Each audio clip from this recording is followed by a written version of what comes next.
Mesdames, Messieurs, bonjour. C'est un bonheur de vous retrouver pour cette troisième sortie de votre émission Espace Mini, 10h, 11h52 minutes. C'est le temps que nous avons à passer ensemble pour échanger, bien entendu, autour des arrêts obligatoires de ce programme. Vous le savez, on aura notre revue de presse livrée pour ce matin par Claudia Ntia, comme depuis quelques jours déjà. Bien sûr, la dénonciation sera encore la responsabilité de Bernardo Basson. Ce matin est bien entendu un thème au cœur de nos échanges. On parlera de management en entreprise. On va justement faire le tour. Qu'est-ce qui se passe? Pourquoi est-ce que on a des situations, parfois des crises en entreprise? Qu'est-ce qu'il faut véritablement faire pour avoir un management de qualité dans une entreprise et partant la réussite pour cette entreprise-là avec nos panélistes? On aura l'opportunité d'éplucher cette thématique de fond en comble. Et bien entendu, on rappelle aux téléspectateurs que l'émission étant interactive, vous avez un code d'accès pour participer, le 6 99 13 50 75 pour ce matin. N'hésitez pas par SMS ou par WhatsApp, very short message, parce qu'on sait il y a des gens qui adorent bien faire des messages kilométriques, mais pour permettre et faciliter la lecture, n'hésitez surtout pas à réduire la longueur. Une fois que je l'ai dit, je suis bien entourée ce matin, comme d'habitude. Je commence par les nouveaux venus, non, je commence par les patrons de la maison. Bernard Basson, bonjour. On rappelle aux téléspectateurs, vous êtes juriste, mais pour tout le monde, vous êtes au sucre national. Je m'incline, je me suis inclinée depuis la dernière fois. Non, pas pour tout le monde.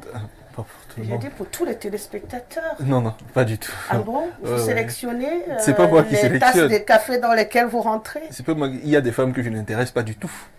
Il y a des femmes que j'intéresse un tout petit peu. Vous savez, le problème avec le sucre, c'est qu'on aime ou on n'aime pas, on en consomme. Il y a des personnes qui sont diabétiques, qui n'en veulent absolument pas.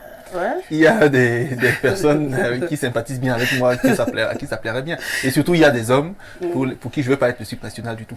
D'accord. Bon, pour tous ceux pour qui Bernardo Basson voudrait être le sucre national. Voilà, bonjour Bernardo. C'est mieux dit Rosalie. Bonjour à toi Rosalie, bonjour à tout le panel, bonjour à nos téléspectateurs. À travers le monde, je voudrais dire bonjour ce matin à un ami à moi, j'en ai pas beaucoup. Il est du côté de Douala, c'est un ami de longue date, on était au lycée ensemble, bien avant les années 2010. Il s'appelle Kamla Foting Marius. Quand on avait encore des vraies amitiés. C'est un grand ami à moi, on a de très bons rapports et je lui souhaite un chaleureux et amical bonjour ce matin. Je suis content d'être là. Il circule bien à Douala? Il paraît que la circulation est devenue compliquée dessus. Bon, ça je ne sais pas. Mais quelqu'un me disait encore il n'y a pas longtemps qu'aujourd'hui il y a beaucoup moins d'embouteillages à Douala qu'à Yaoundé parce que certaines voies ont été aménagées. Je ne sais pas si c'est vrai, surtout que je serai très très bientôt à Douala, certainement à la fin de cette semaine. Je te rassure qu'en ce moment c'est compliqué, trop de chantiers sans justement prévision des servitudes, des possibilités de contournement. Donc c'est très compliqué de circuler à Douala. J'y ai fait un tour récemment, c'est très très compliqué. D'accord, on est le 24 avril. Quelle est la journée mondiale qui nous intéresse? D'abord, mais je ne vais pas mettre long dessus pour des raisons personnelles, c'est l'anniversaire de mon père géniteur aujourd'hui. Donc mon père géniteur. Pourquoi est-ce que tu mets déjà ce bémol avant? Parce que je ne voudrais pas m'étendre dessus, je lui souhaite joyeux anniversaire, tout simplement. Et comment il s'appelle? Basson Jean. Mais son nom c'est Calvin. En fait, le prénom Jean lui a été donné pour des raisons de baptême. Oui, parce que pour les catholiques de l'époque, Calvin était un prénom qui n'était pas biblique. Qui n'était pas catholique, biblique, je ne sais pas trop. Du coup, il a dû changer et il a pris Jean-Louis pour pouvoir se faire baptiser à l'église catholique. On a continué à l'appeler Calvin en famille. Oui, en famille, on l'appelle toujours Calvin. Alors Jean-Louis Calvin. Oui, il est né un 24 avril 1947, ça fait beaucoup. Il est jeune. 47, ça fait 77 ans, c'est pas beau. C'est pas jeune du tout en tout cas. Il est net à la lisière de la jeunesse au Cameroun. Voilà, mais aujourd'hui, on célèbre 2 journées mondiales à la fois. On a la journée mondiale de lutte contre les méningites. Vous savez, c'est cette pathologie qui affecte beaucoup les enfants et qui obstrue les voies respiratoires. C'est vraiment difficile. Ça touche généralement le cerveau aussi et puis l'enfant devient... Et aussi, aujourd'hui, on célèbre la journée mondiale de lutte contre les animaux utilisés en laboratoire. Donc, il y a des organismes de défense des droits des animaux qui considèrent que l'espèce animale est une espèce complémentaire à la race humaine et qui a donc besoin de cohabiter, coexister avec nous et qui n'a pas forcément besoin d'être utilisée pour les expériences de laboratoire.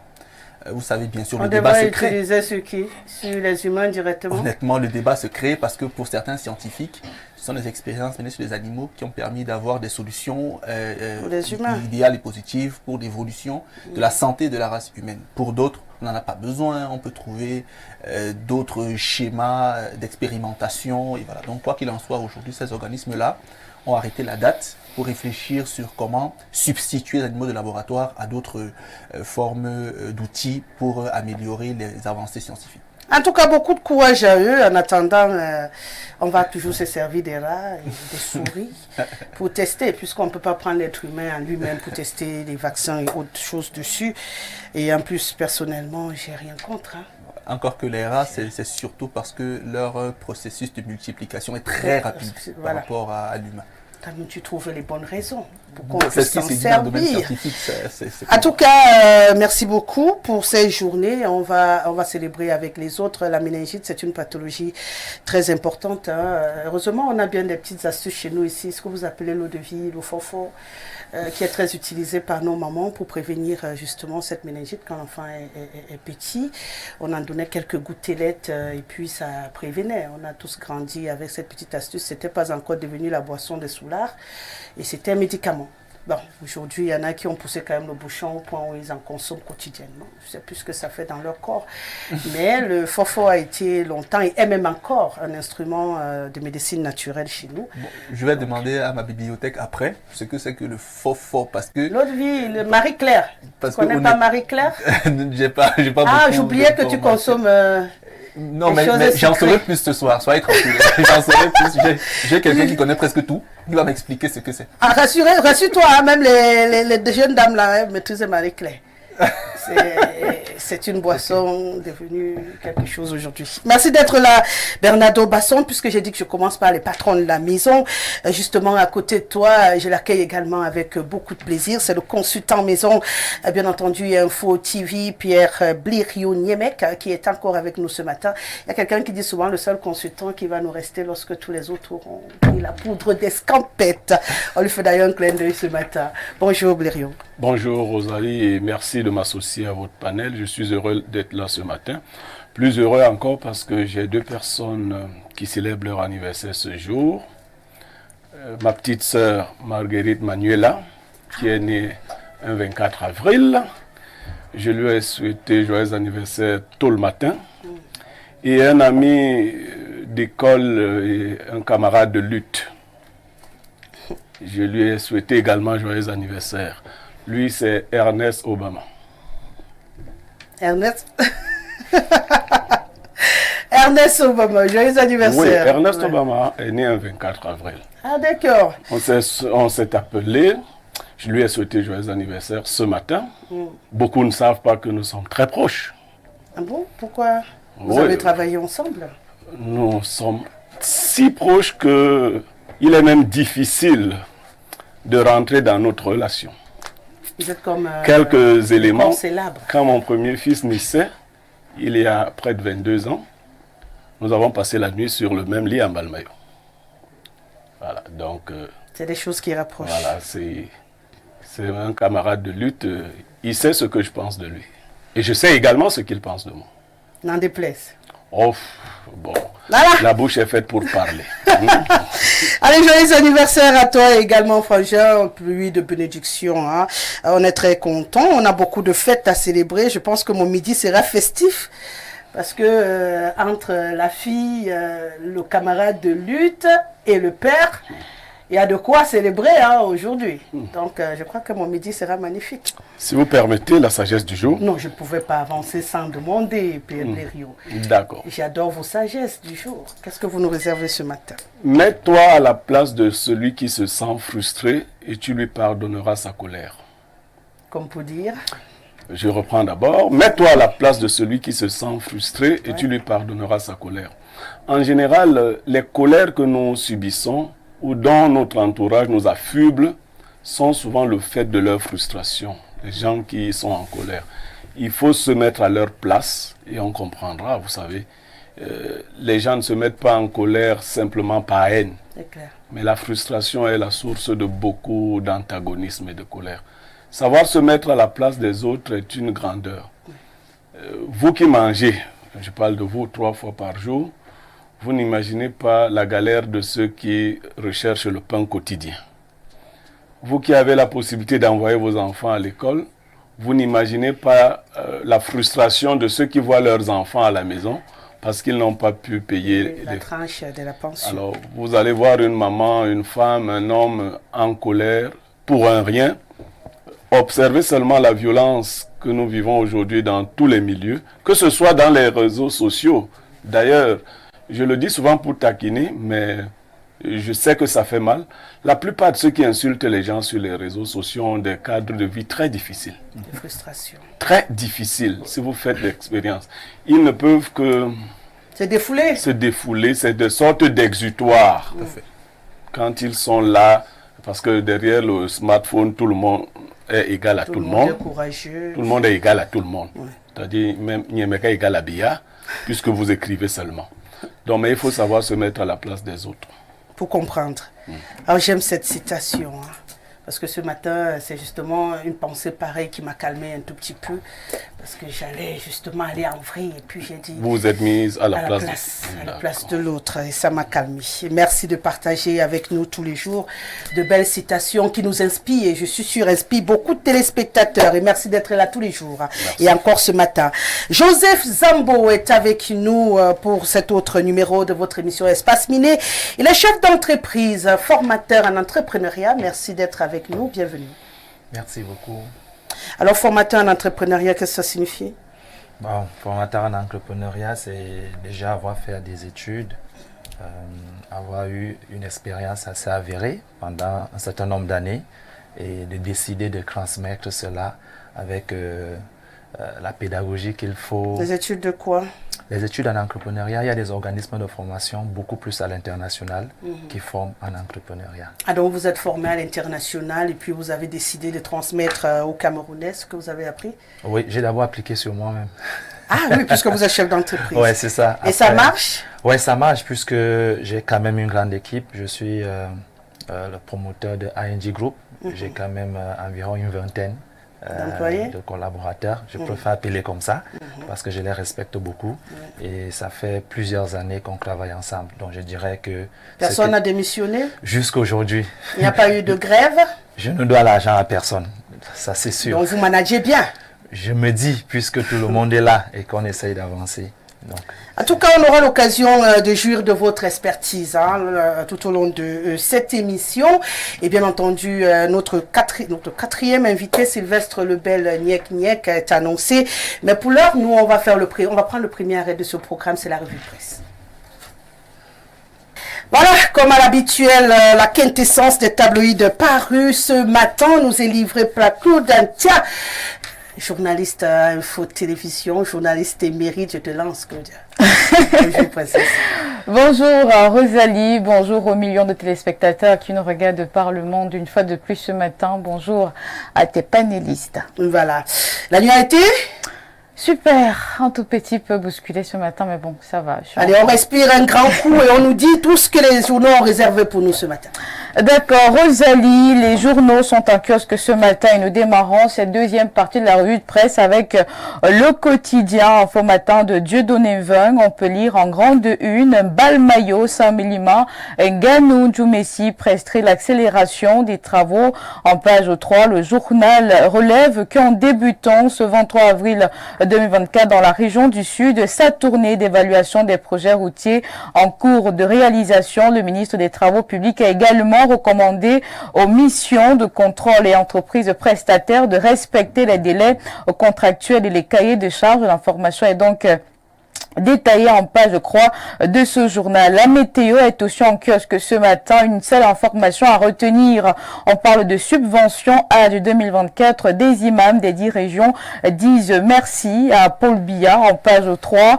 On nous rappelle que ces chefs religieux de la communauté musulmane du Cameroun ont ce 19 avril, à travers les gouverneurs, adressé un message de gratitude au président de la République pour le déblocage de 1,6 milliard de francs CFA et les facilités multiples à l'endroit des pèlerins en route pour la Mecque. Les longs de cœur et surtout les remerciements des imams sont à lire en page croix de ce journal. Sans détour est en kiosque ce matin. On parle d'alimentation en eau potable, 300 000 mètres cubes par jour supplémentaires pour Yaoundé et ses environs. L'information est détaillée en page croix de ce journal. L'Indépendant est en kiosque ce matin. On parle de politique, listes électorales, section RDPC de Yaoundé 6, rappel de militants battus. L'information est détaillée en page 2 de ce journal. Au bas de une, on revient également sur le projet PIPIS, travaux physiques réalisés à 100%. Les détails sont donc relevés en page croix du journal paru en kiosque ce matin. Mutation ne manque pas à l'appel. On parle également de politique.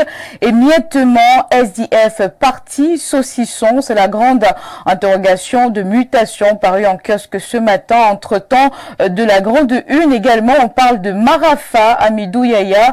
Je perds la vue. Voilà les révélations de l'ancien SGPR en détention. Parle de son état de santé et du Cameroun tel qu'il va. Les détails sont à lire en page 6 de ce journal. Le Messager en kiosque ce matin revient également en grande une sur cette opération épervier SOS Marafa. On peut lire en page 6 et 7 de ce journal dans un entretien publié à Jeune Afrique l'ancien SG de la présidente de la République qui espère obtenir une évacuation sanitaire estime avoir encore un rôle à jouer pour l'avenir de son pays. Peut-on lire en page 6 de ce journal. Le du Sahel est en kiosque ce matin. On parle de route Ngaoundéré Paro. Le marché va être retiré aux Chinois SC-SEC.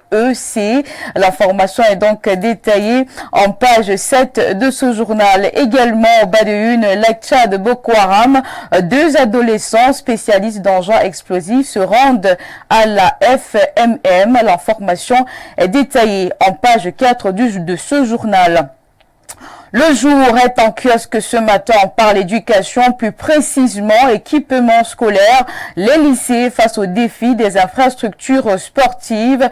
En page 3 et 4 de ce journal, le ministère ou encore le ministre des enseignements secondaires prescrit la construction des infrastructures dans les établissements scolaires après avoir touché du doigt les piètres conditions dans lesquelles les candidats aux examens officiels de la session 2024 sont évalués. L'information est détaillée en page croix dans ce journal. La nouvelle expression est en kiosque ce matin et revient en grande une sur ces révélations fracassantes de Marafa depuis sa prison. L'information est détaillée en page 6 et 7 de ce journal. Et nous refermons cette deuxième partie de la revue de presse avec le journal Cameroun Tribune en kiosque ce matin qui parle de désarmement, démobilisation et réintégration.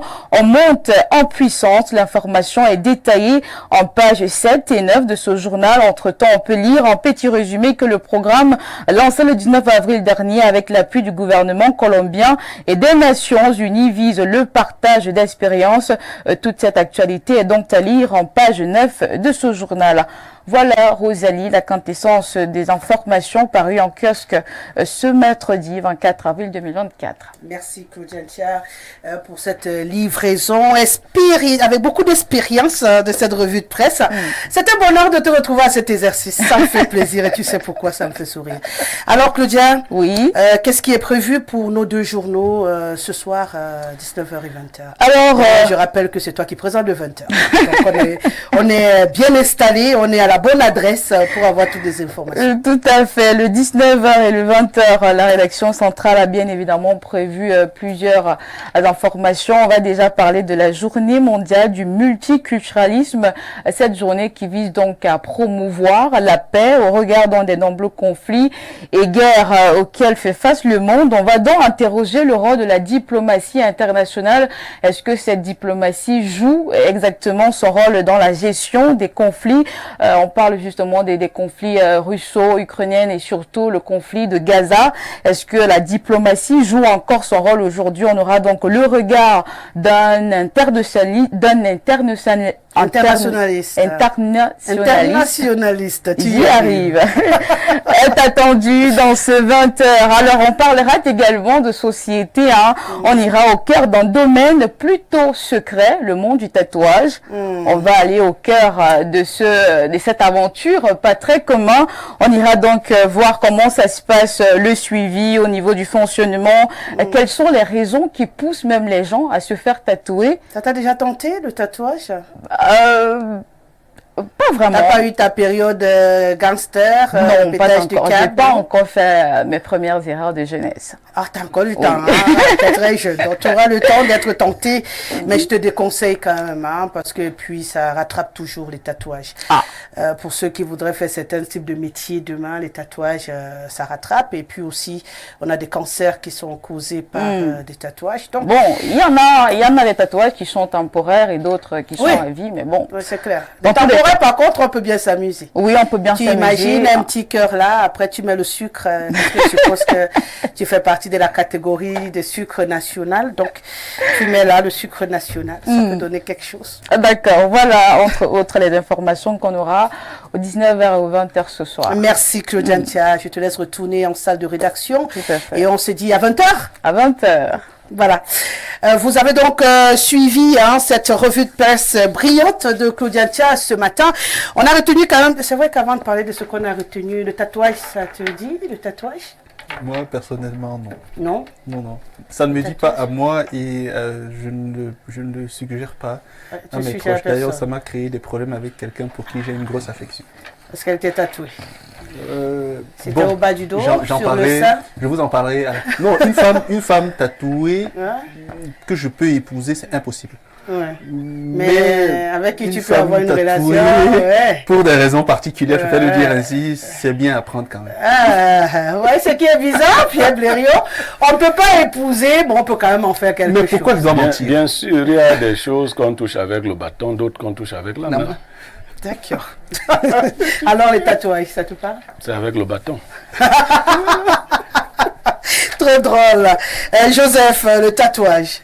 Bon, moi personnellement, je ne me ferai pas tatouer, mais je sais qu'il y a des gens qui ont de très bonnes raisons de se faire tatouer. Les raisons peuvent être sous le coup de la beauté, je veux me sentir bien et tout. Pour d'autres personnes, c'est des conditions, donc du coup, chacun a sa raison et chacun fait. En fait, tu es tolérant. Oui, donc tu peux épouser une femme tatouée sans problème. C'est bien à réfléchir, mais je dis bien, ça dépend des raisons. Pourquoi est-ce que les intellectuels aiment toujours réfléchir? En fait, on lui demande pour son avis. répondre, c'est simple. Tu peux épouser ou non? J'ai mon tatouage, je dis Joseph, je t'aime. Tu m'épouses ou tu ne m'épouses pas? Comme Bernardo, je ne peux pas être sceptique, par exemple, sur ce point, parce que j'ai appris avec le temps qu'on ne dit jamais. Voilà. Il y a des choses tu peux toucher avec le bâton, mais pas avec les mains. On peut toucher avec le bâton, mais il y a même des conditions où tu te recrutes toi-même volontairement à toucher avec la main. Voilà. Alors que tu as dit que tu toucheras seulement avec le bâton. Voilà un gars qui est plus ouvert. Hein? Il peut toucher avec les mains. Merci beaucoup. Alors je disais tantôt, on a suivi la revue de presse. Il y a deux sujets qui m'ont intéressé. Je ne sais pas si l'on a pensé à autre chose.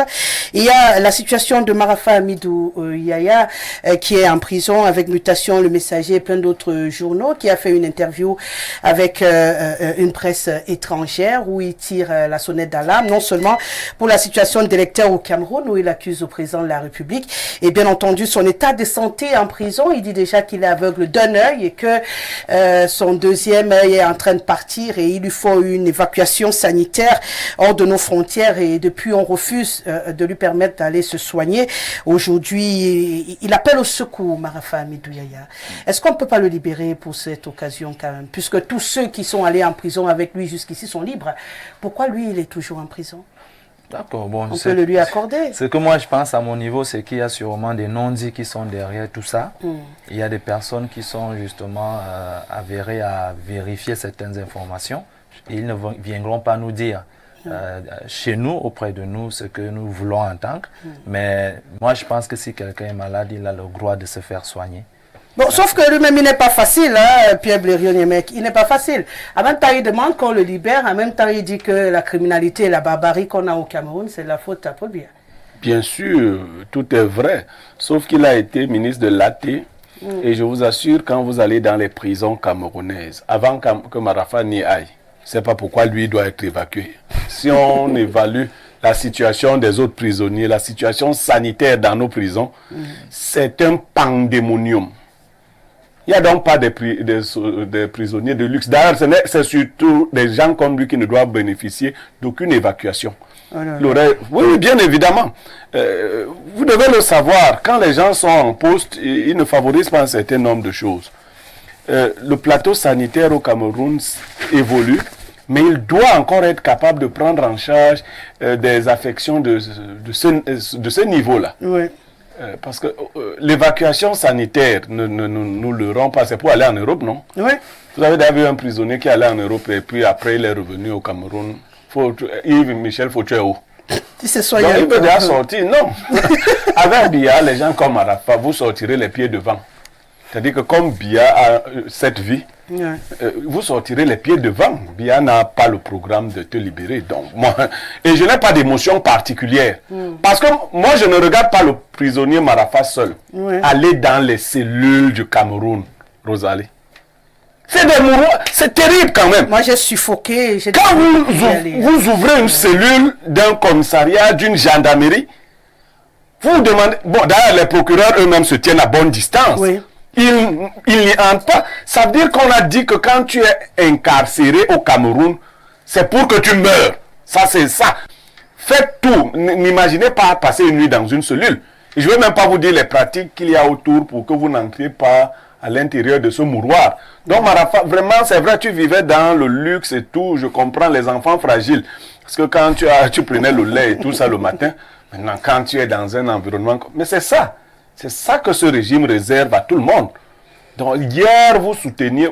Actuellement, vous voyez souvent des gens qui parlent des serpents affamés et autres. Mais un jour, les serpents affamés vont attraper ces gens. Parce que vous savez, celui qui élève les serpents s'expose à quelque chose. Les serpents n'ont pas d'amis. Les serpents, ça mord, c'est venimeux, c'est vénéneux, c'est dangereux. Donc, Marafa, vraiment, mon frère, mon grand frère, je sais que c'est dur, mais ça risque encore d'être plus dur, les deux yeux. Fais comme si tu sais, dois. Ça va être compliqué. Concentre-toi comme un mystique. Non, parce que... si on ne fait rien, il va devenir complètement aveugle. Mais il n'est pas le seul aveugle. Il n'est pas le seul à être devenu aveugle. Mais vous, Rosalie, vous entrez à Kondengui, un quartier qu'on appelle Kosovo, le même jour, on vous sodomise. Le même jour. Vous voyez ça? C'est l'enfer. Il y a des zones où les gardiens de prison là, ne peuvent pas tenter d'aller. C'est l'enfer, il faut dire ça. Marafa, c'est qui pour tous les Camerounais, tous les êtres humains ont la même valeur. On ne va pas rendre des conditions, je ne sais pas, idéales à un tel. Il y a de très mauvaises conditions d'incarcération au Cameroun. Il aurait dû y penser quand il avait encore... Ceux qui sont là, je les appelle à y penser. Vous savez, il y avait un premier ministre dans un pays très intelligent. Le gars, il faisait de plus belles prisons que des écoles. Un jour, un autre ministre lui dit, mais monsieur le Premier ministre, pourquoi vous mettez un point d'honneur à construire de belles prisons? Il lui a dit que c'est parce que là, c'est là que nous allons tous terminer. Voilà un qui était bien malin alors. Il a préparé sa sortie. Ça peut nous faire sourire, mais c'est quand même triste. Hein? Et on a envie quand même de se demander pourquoi c'est maintenant qu'il fustige un tout petit peu le fonctionnement du président de la République, avec lequel il a quand même travaillé longtemps. Aujourd'hui, il trouve que si on est dans la barbarie et l'enfer au Cameroun, c'est à cause du président de la République et qu'on devrait l'aider à sortir de cette prison, même si, comme il le dit en décriant cette réalité-là, ça va durcir peut-être son traitement en prison, mais il préfère se libérer avant que ne se produise ce qu'il prévoit involontairement lui-même. Il aperçoit un peu l'horizon qui n'a pas l'air clair pour lui. Comme il le dit Pierre Blériot, reste en prison, ne sort pas. Je ne serai pas loin du point de vue de M. Niemek. À la vérité, le ministre Marafa fait partie des personnes qui ont accompagné les personnes qu'il condamne aujourd'hui à détruire ce pays. Il fait partie des personnes qui ont occupé des fonctions au sein desquels il était possible de faire changer un certain nombre de choses. Je ne pense pas que ce soit le président Biya qui interdise à ses collaborateurs ou qui interdit à ses collaborateurs d'améliorer les conditions de vie carcérales. Je ne pense pas que dans son programme, il y a une interdiction d'améliorer les conditions de vie des prisonniers. Je pense que ses collaborateurs, eux, dans leur zèle permanent, dans leur méchanceté naturelle et dans leur cynisme atavique et impondéré, continuent toujours de laisser des gens croupir dans la misère et la souffrance, oubliant que, comme on dit chez nous, on vit à notre vieillesse avec tout ce qu'on a accumulé durant notre jeunesse. Donc, eux, étant jeunes, étant aux fonctions, ont accumulé des scénarios dans lesquels des personnes étaient victimes de leur méchanceté, de leur noirceur, et aujourd'hui, ces personnes paient le prix. Donc, moi, je n'ai pas de compassion particulière pour le ministre Marafa. Peut-être humainement parlant, je peux quand même me dire perdre la vue. C'est quand même triste.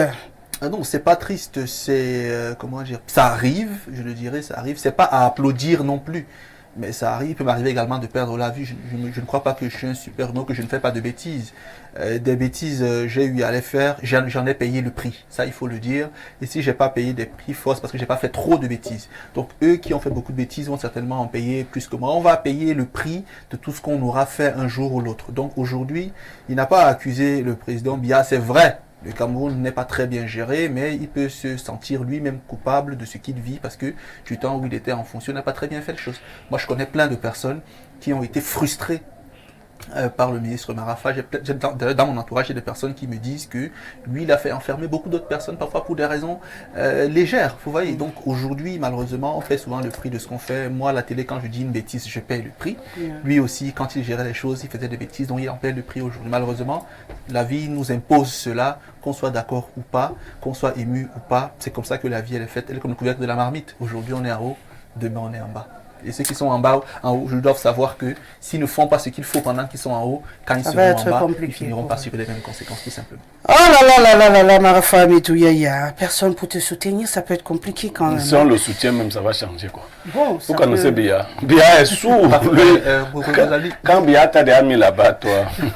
Est-ce que vous pensez que Paul Biya était plus affectueux envers le ministre Marafa qu'envers le professeur Javel Mendozé? Vous voyez comment le professeur Mendozé est décédé? Vous vous en souvenez, non? Oui. Voilà, moi j'étais à ses obsèques à San Médima. Hein. Je vous promets, il est décédé dans la maladie. D'ailleurs, son épouse m'a enseigné à lyrique. Mais lui qui était proche du bien, vous voyez comment il est mort. Donc, le ministre Marafa, qui sache qu'il a encore beaucoup d'années à faire là-bas et qu'il en sortira peut-être si le président Biya part avant lui. Mais s'il part le président Biya, il sortira dans le cercueil, malheureusement. Dommage. L'autre sujet qui a attiré mon attention, c'est le sujet que nous propose Info Matin avec Nganou Messi qui prescrit l'accélération des travaux. Pourquoi tu tords la bouche, Bernardo Basson? Je démarre avec toi. Il prescrit l'accélération des travaux sur l'axe Balmayo-Sangmelima. Je n'ai rien à dire sur le ministre Nganou Messi. Juste que j'attends le remaniement. Voilà. Voilà ce que moi je peux dire sur. Je n'ai rien à dire sur. Donc lui là, tu l'as dit, c'est mal livré. Rosalie, vous savez, je peux prêcher pour ma chapelle. C'est pas condamnable de pleurer pour les miens, vous voyez. Je dis souvent ici que moi je viens de Motbéa. C'est à 25 km de Ngambé. Avant mon village, il y a une grande colline qu'on appelle la colline de Nkan. Le ministre a fait une descente sur cette colline. Il sait très bien qu'en saison pluvieuse, il est carrément impossible de la gravir pour aller enterrer des gens. Depuis combien d'années est-ce que le projet est dit, pensé pour cette partie du Cameroun? On a posé la première pierre. Il y a même eu des promesses de fonds où le MINTP a suggéré même de mettre à disposition 150 millions pour commencer à aménager la route. Sauf que ce qui est arrivé à l'élection des départementales, des 150 millions, c'est 40 millions. Et le délégué départemental a fait savoir à la haute hiérarchie que ce sont mes frères là-bas. Si je prends ce montant pour aménager la route là-bas, ils vont me tuer. Vraiment, restez avec ça là-bas. Et on l'a enlevé. on a mis quelqu'un d'autre là-bas, parce qu'il est du même village que quelqu'un d'autre. Donc je préfère laisser ça comme ça, je n'ai rien à dire sur lui, j'attends le remaniement. Vraiment, pour une fois, le président Biya, c'est la poudre de pimpin apparemment, d'après toi. Joseph Sambo, Nganou Messi, qui prescrit l'accélération des travaux. C'est quand même vrai qu'on a beaucoup d'axes au Cameroun qui ont besoin de travaux. Ça vous inspire? Il annonce la couleur, ça va changer ou c'est le folklore lié à la prochaine élection présidentielle au Cameroun, pourquoi pas? Bon, en tout cas, je pense que c'est important de commencer la campagne.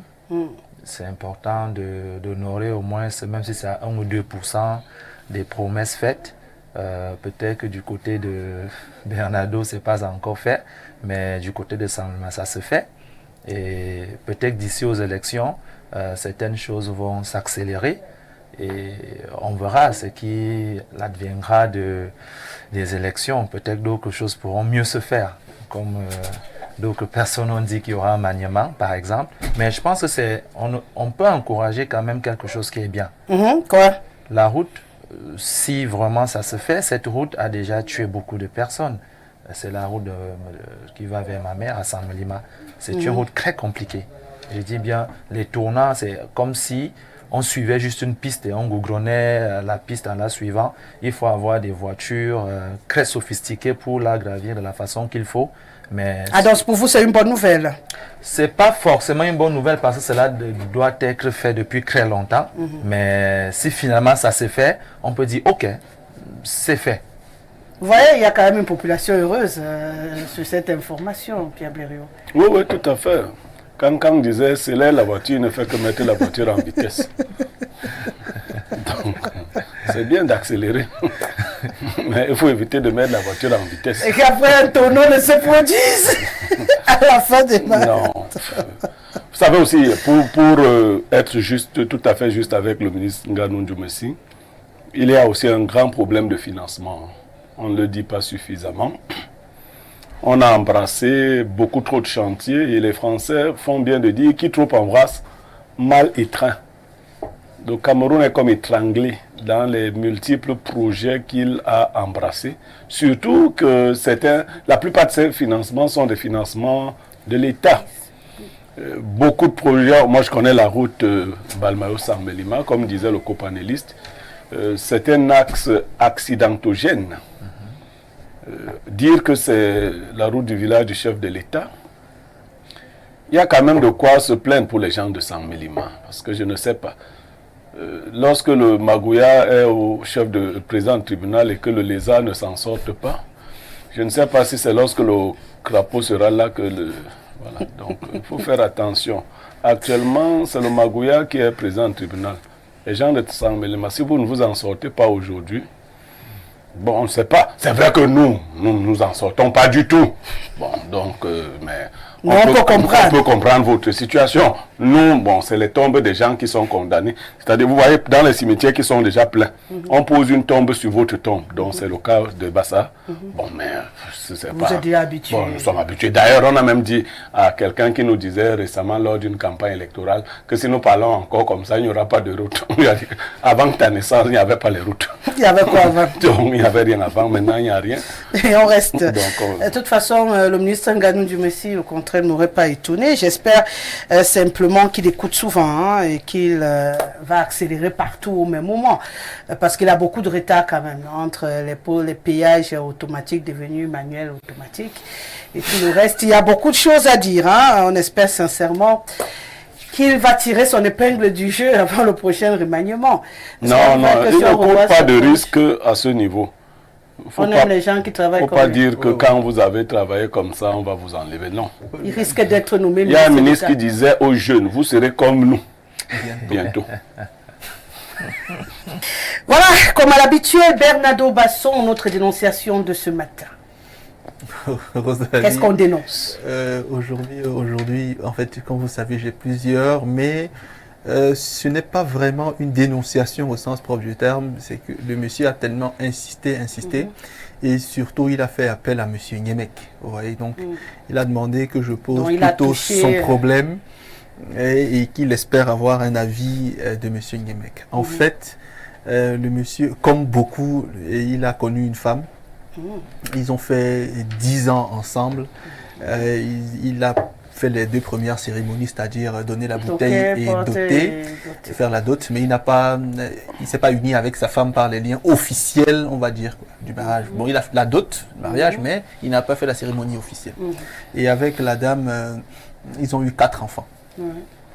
4 enfants, 2 garçons, 2 filles. Et le monsieur a 2 cadets qui le suivent directement et avec qui il a souvent eu de très bons rapports. Mais du jour au lendemain, il y a 2 ans, sa femme a commencé à lui dire que vraiment, elle ne veut plus de lui et tout. Il lui a dit, mais on est en train d'avancer, on est en train de progresser, on est en train de construire la maison, moi je ne comprends pas. Elle lui a dit non, moi je te trouve vraiment très au ralenti par rapport à d'autres personnes. Tes petits frères aujourd'hui ont quand même pu déjà finir leur maison, nous on n'a pas fini la maison. Il lui dit, mais moi j'ai 4 enfants avec toi, les enfants ça pèse, ils vont à l'école et tout. Mes frères donc un enfant chacun. Pourquoi est-ce que tu veux qu'on compare? En plus ils ont de meilleurs boulots que moi.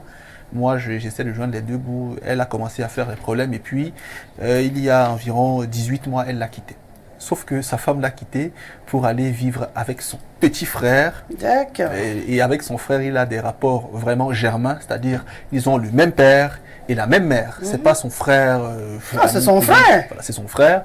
Et la femme est allée vivre chez son frère avec les 4 enfants. Donc désormais, son petit frère est dans la maison avec son ex-belle-sœur qui est devenue sa compagne et 5 enfants. Et le monsieur est complètement déboussolé par la situation. Et la mère du premier enfant de son petit frère? Il ne vit plus ensemble. Il a juste eu un enfant comme ça avec une dame. Bon, pas comme ça peut être péjoratif, mais il a fait un enfant avec une dame. Ils sont séparés et il a gardé l'enfant quand même avec l'accord de la mère de l'enfant. Ils ont fait une famille recomposée. Famille recomposée, voilà. Et la famille a essayé de discuter avec le petit frère qui a dit non, que déjà ce qu'il doit savoir, c'est qu'il a toujours eu des visées sur sa belle-sœur. Il a toujours trouvé très jolie et que si aujourd'hui elle l'aime, pourquoi est-ce que son frère ne devrait pas le laisser être heureux? Et le chef de famille lui a dit vraiment, chez nous, bon je vais quand même désigner la communauté, que chez nous les petits, ça ne se passe pas comme ça. Vous voyez, ça, ce que tu veux faire là, ça ne se passe pas comme ça. Laisse la femme d'autrui, sinon ça va te coûter cher. En famille, quand on va s'asseoir, on te donne 1 an pour laisser la femme de ton frère. Et le monsieur a dit, quitte à ce que vous me tuiez, moi je n'ai pas de problème. Je vais rester avec la femme elle-même, je l'aime, on va vivre ensemble. Et l'ancien compagnon de la dame est déboussolé, il ne sait quoi faire. Et il demande l'avis de monsieur Niemek. Et quand il parle avec son ex, la mère de ses 4 enfants, elle lui dit plutôt que non, moi je voulais plus de toi, moi je voulais de ton frère, j'y ai pensé bien avant. Pourquoi est-ce que j'ai l'impression que tu es déjà ensemble?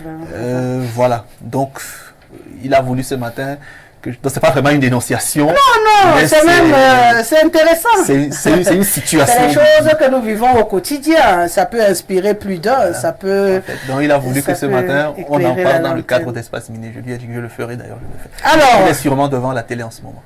Ok, qui s'installe très bien, parce qu'il va entendre des mieux et des pas mieux. Alors, Pierre Blériot Niemek, puisqu'on veut d'abord entendre ce que tu penses de ce sujet très délicat, qui n'est pas délicat en même temps.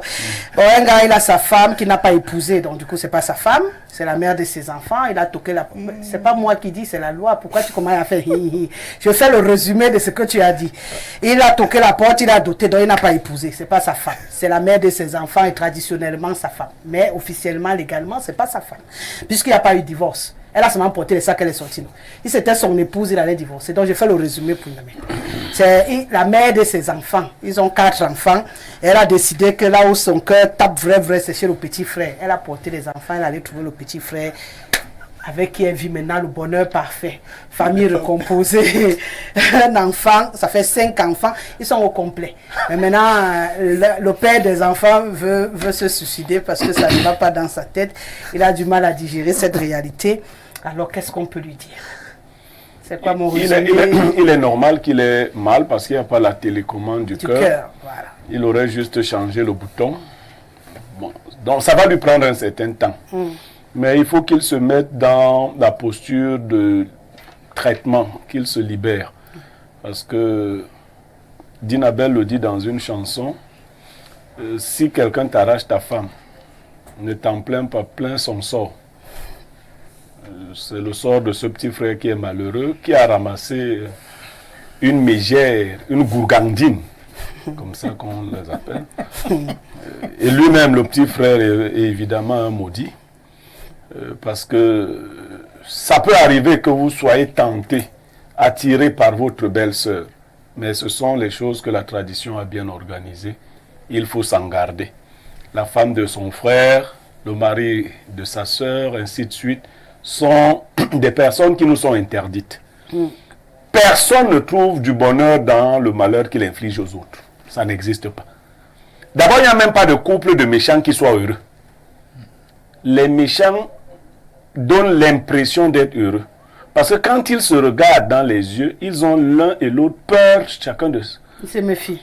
Une femme qui a quitté un matin le domicile de votre frère pour entrer dans le vôtre, je crois que quand vous... Peut-être parce que le petit frère était plus nanti, selon ce que j'ai compris. Plus confortable financièrement. Alors, quand vous serez en face d'un autre ami à vous qui est plus nanti que vous, vous serez en sécurité? Les Ivoiriens disent, la manière dont tu viens au pouvoir, c'est comme ça tu quittes le pouvoir. Vous voyez? Cette femme fort intéressée, démoniaque et tout le reste, a fait fusion avec quelqu'un qui lui ressemble. Bien évidemment, ça nous arrive. Vous pouvez voir votre femme, vous vous rendez compte qu'elle a des atomes crochus avec votre salopard de petit frère. Pourquoi salopard? Oui. Ça peut aussi être qu'elle s'est trompée de destination au départ. Non, c'est même... Et que peut-être sa destinée c'était avec... les sentiments chez nous, comme ailleurs d'ailleurs, sont encadrés. Quand vous commencez à encadrer des sentiments? Oui. Vous pouvez avoir des sentiments pour la femme de votre père. Vous faites comment? Vous lui prenez sa femme? Mais elle vous intéresse physiquement. Mais vous ne lui prenez pas sa femme. Vous chassez ce sentiment qui est diabolique. Vous avez des sentiments pour le fils de votre mari. Vous allez avec lui? Non. Voilà, mais vous sentez qu'il vous attire, vous chassez cela. Ça va plus loin, les Somba. Le cancre-là qui est en fuite là. Je ne sais pas si on l'a attrapé. Lui, il avait carrément des sentiments pour sa propre fille. Et il est allé avec. Il a fait un enfant. Après, il a encore eu des sentiments pour sa petite fille qui était aussi sa fille. Bon, voilà quelqu'un qui a recréé le monde. Nous avons l'obligation de restreindre nos sentiments. Ce n'est pas tout ce qui nous attire qui nous est permis. Oui. Il y a le permis, il y a le défendu. Vous comprenez? Donc, ce monsieur qui n'a pas pu faire cette différence, pour l'autre qui ne souhaite même pas que cette personne revienne, non.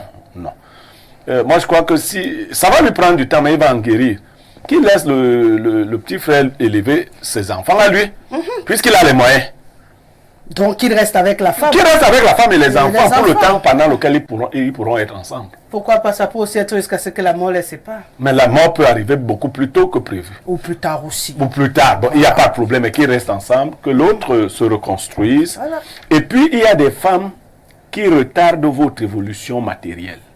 Il faut le comprendre. Et même des hommes, vice-versa. Quand il va en guérir, peut-être que dans quelques années, il se rendra compte que celle-là ne méritait même pas d'être secrétaire à l'entrée de sa maison. C'est le cas souvent. En tout Donc, cas, qu'il se remette progressivement, qu'il se libère de cette idée, qu'il se fasse accompagner par de bons amis, qu'il se divertisse, mais surtout qu'il évite de tomber dans l'alcoolisme. Ça ne l'aidera pas. Qu'il évite d'avoir une relation précipitée, parce qu'il n'aura pas encore été guéri. Il va faire souffrir quelqu'un d'autre inutilement.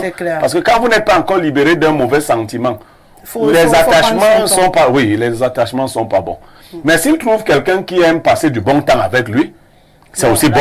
Oui, qu'il passe du bon temps, qu'il se mette en mouvement, qu'il fasse du sport, qu'il lise, qu'il voyage. Qu'il sorte en fait, qu'il revive. Qu'il fasse des choses que le mariage l'empêchait de faire. Ouais, ça va l'aider. Oui. Non, de ce côté-là, pour le guérir, oui. Bon. Mais non, l'autre là, il faut oublier. Moi, j'ai connu un cas où ça s'est bien terminé. Qu'est-ce que c'est bien?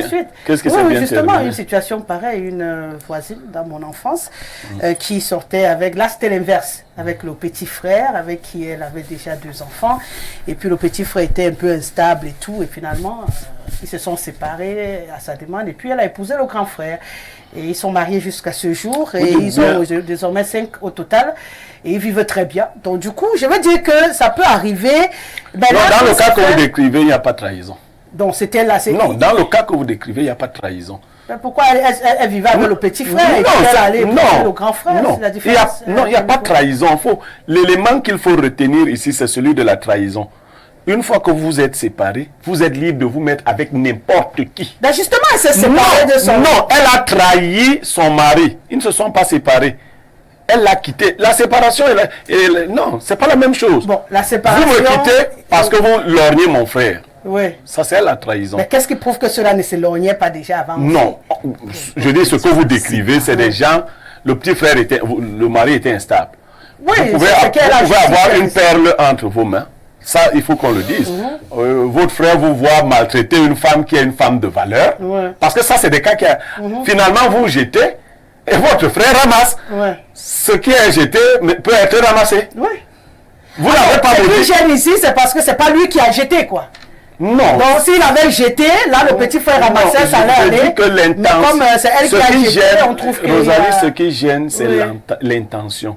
La moralité des actes n'est pas dans le résultat final, mais dans l'intention qui vous habite au moment où vous posez un acte.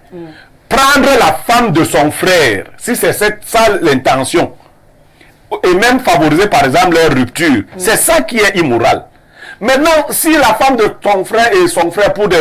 Bon, personnellement, si tu es dans l'éducation que moi j'ai reçue, et mon petit frère, celui qui est né directement après moi, le sait, on avait ce principe. Les autres sont venus faire un peu de désordre, mais nous deux, on avait ce principe. Si l'un d'entre nous a même déjà dragué, l'autre ne regarde plus. Bon, il y a les plus jeunes là, ils ont les gros bras, ils disent que eux, c'est même là où le grand frère a dragué que moi je vais venir. Mais ça, c'est de la malchance. Et j'aime vous dire que chez moi, ce genre de femme ne sera jamais accueilli, puisque moi je suis le chef de famille. Si tu as pris une femme qui allait avec ton frère, elle ne sera pas accueillie chez moi. Vous allez déambuler comme ça en ville et puis dans le village de la femme. Tu iras en mariage là-bas. Mais ne viendra pas chez moi. Quand on parle des sentiments, c'est parfois compliqué, hein, Joseph Zambo. Ça peut aussi être qu'il y a vraiment un problème d'émotion et de cœur dans cette affaire. Et comme j'ai l'habitude de dire, moi, je suis une grande amoureuse. Je me dis, les sentiments, parfois, ça ne se commande pas. Parce que pourquoi on ait la force de porter quand même ces 4 enfants dans une maison pour aller se mettre avec quelqu'un d'autre? Il faut vraiment qu'il y ait quelque chose qui soit très fort. En fait, ça, c'est mon avis. On ne va pas porter 4 enfants qu'on a fait avec. Allez même vérifier si les ADN ne vont pas vous dire que parmi les enfants, là, il y a même les enfants du petit frère. Voilà. Parce que vous allez voir que c'est une relation qui date et que là, ils sont simplement en train de vouloir officialiser quelque chose qui existe depuis. Parce qu'on ne se lève pas un matin, on prend 4 enfants et on passe s'installer chez quelqu'un comme ça. Non, c'est pas clair. Et ils ont eu le temps de tisser une relation. Ces deux-là ont vécu une relation qui aboutit simplement. Je pense qu'ils ont fini par se dire, on ne va pas continuer comme ça. Tu ne l'aimes pas, et nous on s'aime, on va rester là à vivre malheureux tous les deux, moi de mon côté, toi de l'autre côté, et pourtant on peut. En fait, quand tu regardes, c'est ce que je me dis, hein, ils ont décidé de se rassembler, ça peut choquer puisque la société, comme on le dit, n'a pas prévu ce genre de scénario, mais ça peut aussi être leur scénario. Pourquoi on ne pourrait pas leur accorder aussi le bénéfice du tout? Vous savez, le problème des sentiments, arriver à ce niveau-là, ce n'est pas seulement un problème d'attirance physique. Il faut autre chose. En tout cas, c'est ce que je pense. Mais bon, mon avis ne compte pas. Joseph Zambo, comment vous voyez cette situation? Moi, je pense que il faut déjà redéfinir l'approche pédagogique de ce genre de situation. D'accord. Je dis ça parce que lorsque même à l'époque, nos ancêtres définissaient les lois qui régissent dans nos traditions, ce n'était pas parce qu'eux-mêmes, ils l'ont lu quelque part. C'est juste qu'on mesurait. On s'appuyait sur les faits. Voilà, sur des faits. Mais moi, je dis encore, le monsieur qui a perdu sa femme ne doit plus jamais l'accepter un jour. Ça, c'est déjà un fait. Parce qu'ils vont se faire plus de mal que de bien. Si jamais un jour elle prend conscience et qu'elle décide de revenir vers lui, je pense que c'est quelque chose qu'il doit déjà oublier. Parce que ça ne va pas les aider. Et de l'autre côté, pour la femme et puis son petit frère, je dis, ils ne seront jamais heureux. Jamais. Même si on voit ce visage-là qui sera bien, ils vont se dire, ouais, enfin, on s'est mis ensemble et tout. Mais je dis encore, lorsqu'on définissait le bien et le mal, c'était parce qu'il y a des actions qui produisent plus de mal que de bien. Il y a des actions qui produisent plus de bien que le mal. Parce que dans le bien, il peut y avoir un peu de mal, mais quand le bien domine, ça devient une action positive. Mais je dis encore, les lois de la vie sont définies aussi dans la société, on parle de la loyauté.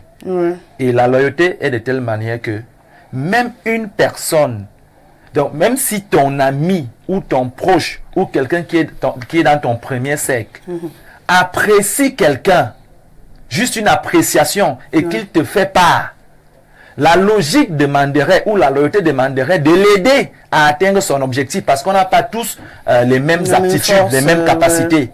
Mais si derrière, tu t'en vas prendre cette chose parce que tu es plus costaud, tu es plus beau, je répète encore, tu ne seras pas heureux. Pour une simple raison, c'est que lorsqu'on a une femme ou on a un gars, je pense que le bonheur de ça, c'est de marcher en route, rendre visite aux gens, avoir des enfants épanouis qui peuvent aller en vacances quelque part, des enfants qui peuvent être fiers de dire mon père c'est, ma mère c'est. De saluer ses oncles. De saluer ses oncles. Allez même, moi j'ai... Les enfants là ont même quel statut? Voilà, c'est tout ça qu'il faut voir. Ils n'ont pas d'oncle comment? Mais moi je suis qui pour eux? Moi le premier mari. Exactement. Mais tu es le père. Ah, et l'autre est qui pour eux? Pendant les réunions de famille, comment ça va se nous, passer? En Afrique, on disait papa est pour tout le monde. Donc, non, je dis ceci, pendant les réunions de famille, quand ce petit frère-là va s'asseoir en réunion familiale, vous savez, quand les hommes s'asseyent en réunion familiale pour parler, les femmes sont à la cuisine en train de cuisiner. Ah, ça c'était avant. Non, je dis juste qu'aujourd'hui, ça se fait. On mange quoi quand on va dans les réunions en famille? Est-ce qu'on vient avec les nourritures emportées? Pendant qu'on cuisine à la cuisine, entre les femmes là, ça se dit des choses, on en discute et tout, tu vas te sentir sérieusement isolé, seul. Tu te sens mal dans ton coin parce que tu sais que ton action n'est pas logique. Elle n'est pas explicable. Vous savez ce qui est pas loyale. Vous êtes des hommes et que vous voulez ressentir à notre place. Non, je dis même nous. C'est une question morale. C'est une question morale. Si le contraire se produisait, on dirait la même chose. La même chose. Ce que je suis en train de dire, c'est ceci, madame. Nous bagarrons chaque jour de notre vie pour le bonheur. Vous suivez? Oui, et le bonheur n'est pas uniquement fonction de nous. Il est fonction de notre environnement. Et des autres qu'on blesse à côté. Voilà. Je dis encore, madame, personne ne serait heureux d'avoir un mari que tout le monde pointe du doigt négativement. Personne ne serait heureux d'avoir une femme que tout le monde pointe du doigt négativement. Calmement que si on est dans une réunion de famille et que la même femme a couché deux frères, elle n'est pas bien là. Elle n'est pas bien. Elle n'a même pas sa place là. Oui. Elle-même dans sa peau ne doit même pas être là. Voilà, c'est ça. Elle-même, elle ne dort pas bien la nuit. Parce qu'elle sait que tous ceux qui sont là parlent de moi. Et négativement. Elle ne s'épanouit pas parce qu'elle sait qu'elle a un forfait illogique. Et la loyauté demande qu'en tant que petit frère, la loyauté, parce que même entre des amis qui ne sont pas parentés, on a des règles, des principes. Entre des frères de même sang, il y a des règles naturelles. C'est que tu ne dois pas prendre ce qui appartient à ton frère. Sauf si ta tradition l'a défini avant et trouve que c'est bien encadré. Mais dans ce cas, je suis vivant, j'ai ma femme, tu la prends, tu la mets chez toi et tu te dis que quand je dors la nuit et que je prie Dieu, qu'est-ce que je dis à Dieu concernant votre famille? Quand vous priez quel Dieu? Le même Dieu qui me voit pleurer? Est-ce que c'est le même Dieu que vous priez pour qu'il bénisse votre maison? Bon, si ce n'était pas dans ta femme et que tu avais forcé et qu'elle est maintenant là où c'était sa Non, place, je dis ceci. Dieu va écouter la Limitons-nous d'abord à deux frères. Oui. Je dis, un frère qui sait que ce que j'ai là, que je viens de prendre là, c'est quelque chose que mon frère aime. Comment tu dors la nuit sachant que ce que j'ai en ma possession là, elle appartenait d'abord à mon frère et il en veut encore, mais je le prends parce que je suis plus fort. Nous tous dans la société, hein, on en a des envies. Et on parle de l'utile et l'agréable. Ouais. Nous tous, on en a des envies. Je dis, tout homme apprécie ce qui est beau.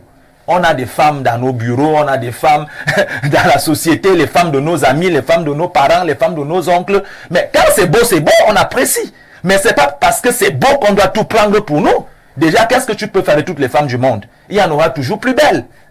Et on peut aimer n'importe qui à un moment donné. Mais je dis que la nature est régie par des lois et des règles. Ce monsieur, pour aucune raison sur terre, ne devait prendre quelque chose qui appartenait à son frère. Mais lorsque ça arrive, parce que ça peut arriver et que ça te dépasse, tu appelles ton frère à côté. Tu dis, mon frère, ça me dépasse. L'affaire, si ça me dépasse. Parce que moi, je connais des frères qui ont cédé à leurs frères.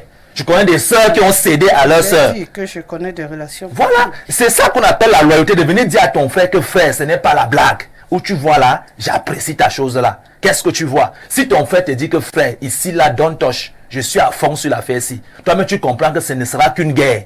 Et comme on ne vit pas pour éclater des guerres, on ne vit pas pour des haines, on ne vit pas pour inciter le mal, tu t'abstiens, tu fermes ton cœur, tu regardes ailleurs. C'est comme ça. D'accord, il aurait dû regarder alors ailleurs. Bernard Basson, on termine avec vous ce tour de table. C'est vrai que ça va être difficile. En tout cas, l'essentiel à retenir déjà des premières interventions, c'est qu'il doit faire le deuil de cette relation. Ne même pas souhaiter son retour à la maison.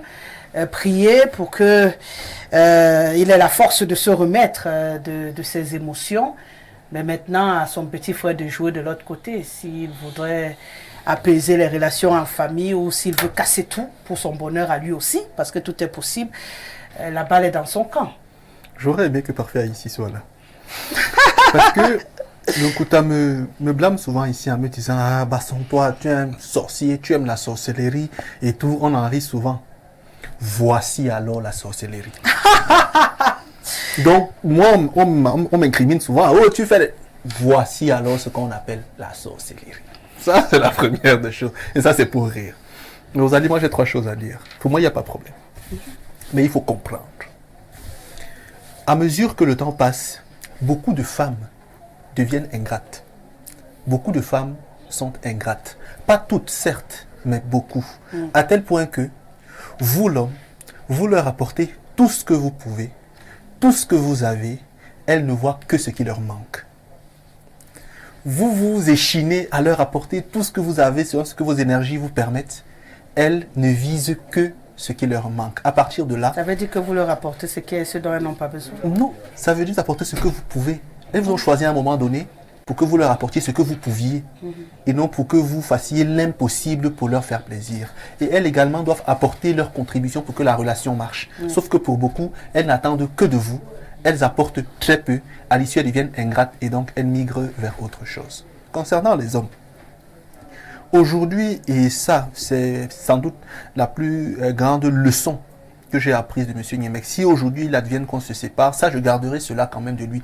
C'est pas ce qu'il m'a dit ouvertement, mais c'est ce que j'ai vu en le côtoyant. Les hommes aujourd'hui sont de moins en moins rigoureux dans le choix de leur partenaire. C'est très vrai, Rosalie. Les femmes sont beaucoup plus rigoureuses à tel point qu'une femme peut accepter d'être maîtresse d'un homme marié pour ses intérêts, quand elle sait ce qu'elle y gagne. Les hommes, eux, sont si dilettants, sont si léthargiques, sont si paresseux qu'ils ne sont plus exigeants dans les critères de choix de leur compagne, ce qui fait qu'avec le temps, ils se retrouvent à épouser des femmes qui ont des comportements de sorcières, en témoigne la situation actuelle. Maintenant, mon point de vue, je rejoins les autres. Premièrement, dans cette affaire, le mariage est fini depuis. Lorsque votre femme vous quitte, elle ne vous quitte pas le jour où elle part. Ah non, elle vous quitte bien avant. Un Elle ensemble de le situations mariage, la elle, conduisent depuis. à partir. Elle part en esprit, elle part en âme. Et le jour où elle va encore, c'est tout simplement lorsqu'elle estime que même le contact corporel ne l'intéresse plus. Donc cette femme est partie de cette relation depuis. Concernant le petit frère, je vais lui dire quelque chose parce que lui aussi il suit l'émission. Et là, si je dis une bêtise, M. Meg va m'arrêter. La malédiction a 2 variantes, ou a 2 variables. La première, c'est ce qu'on peut appeler le karma.